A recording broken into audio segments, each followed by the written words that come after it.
Hello everyone, welcome to my YouTube channel. आज मैं बात करने वाला हूं एलन मेजर टेस्ट सीरीज 6 के पेपर के बारे में। आज हम टेस्ट का पेपर देख आ चुके हैं और आप लोग बताना चाहेंगे कि टेस्ट का पेपर का पैटर्न कैसा था।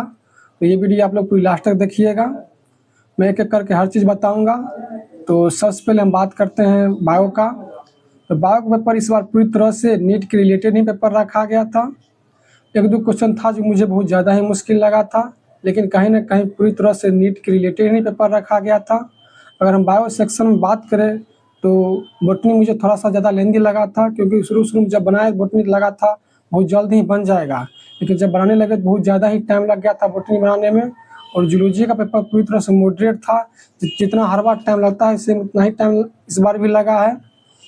तो कह सकते हैं बायो पेपर पूरी तरह से ठीक था इस बार। एक भी क्वेश्चन एनसीईआरटी से बाहर नहीं था। अगर एक भी क्वेश्चन एनसीईआरटी से बाहर भी होगा भी तो मुझे ऐसा कुछ देखने को मिला नहीं। बायोटेक में इस बार 3-4 क्वेश्चन था, लेकिन बहुत ही इजी क्वेश्चन सब था। तो अब हम बात करते हैं इनऑर्गेनिक केमिस्ट्री में। तो इनऑर्गेनिक केमिस्ट्री में भाई सच में क्या बताऊं, इनऑर्गेनिक केमिस्ट्री पूरी तरीके से हम अच्छे से पढ़ के जाते हैं, लेकिन जब वहाँ जाते हैं तो क्वेश्चन देखने के बाद दिमाग ही हिल जाता है।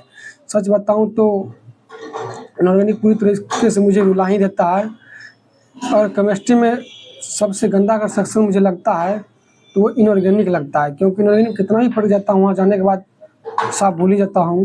इनऑर्गेनिक मुझे थोड़ा सा अच्छे से फोकस करना पड़ेगा, पर ऐसा नहीं कर सकता हूँ कि इनऑर्गेनिक आउट ऑफ एनसीईआरटी से पूछता है। इनऑर्गेनिक पूरी तरीके से एनसीईआरटी से ही पूछता है। अगर आपको अच्छे से याद है जस्ट लाइक बायो की तरह, तो फिर आप अच्छे से बना सकते हैं। इसके बाद हम बात करते हैं फिजिक्स का पेपर के बारे में। तो भाई फिजिक्स का पेपर इतना लेंदी था कुछ कह नहीं सकते हैं। हम 2-3 लड़का से बात भी किए थे तो उन सब का एक ही कहना था कि फिजिक्स का पेपर बहुत ज़्यादा ही लेंदी था इस बार, क्योंकि बहुत ज़्यादा ही टाइम लग रहा था कोनो क्वेश्चन बनाने में। और 10 से 15 क्वेश्चन ऐसे भी थे जो बहुत जल्दी बन भी जा रहे थे, वो फार्मूला बेस्ड क्वेश्चन सब थे। अगर आपको फिजिक्स में फार्मूला अगर अच्छे से याद है तो फिर 10 से 15 क्वेश्चन आप अच्छे से बना सकते हैं। अगर नहीं याद हो तो फिर नहीं, वो भी क्वेश्चन नहीं बन पाएगा। तो फिजिक्स का पोर्शन कह सकते हैं थोड़ा सा लेंदी पूछता है, क्योंकि 2024 में फिजिक्स बहुत ज़्यादा ही टफ पूछा था, इसलिए फिजिक्स का पेपर थोड़ा सा ज़्यादा ही लेंदी पेपर आता है। तो ओवरऑल हम बात कर सकते हैं पेपर पूरी तरह से मॉडरेट पेपर था केमिस्ट्री और बायो का, लेकिन फिजिक्स का पेपर थोड़ा सा लेंदी पेपर था। अगर आप लोग ये टेस्ट का पेपर देना चाहते हैं तो मेरे लिंक डिस्क्रिप्शन में जाके वहाँ से PDF डाउनलोड करके टेस्ट दे सकते हैं। अगर आप लोगों के टेस्ट में कितना नंबर आ रहा है ये आप लोग कमेंट करके बताइए।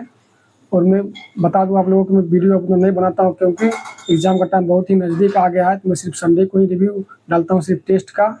तो अगर जितने भी लोग अगर मेरे चैनल पे नए हैं तो प्लीज़ मेरे चैनल को लाइक सब्सक्राइब जरूर करें और फुल सारा सपोर्ट करें। Thank you. मिलते हैं फिर नेक्स्ट संडे को टेस्ट करें।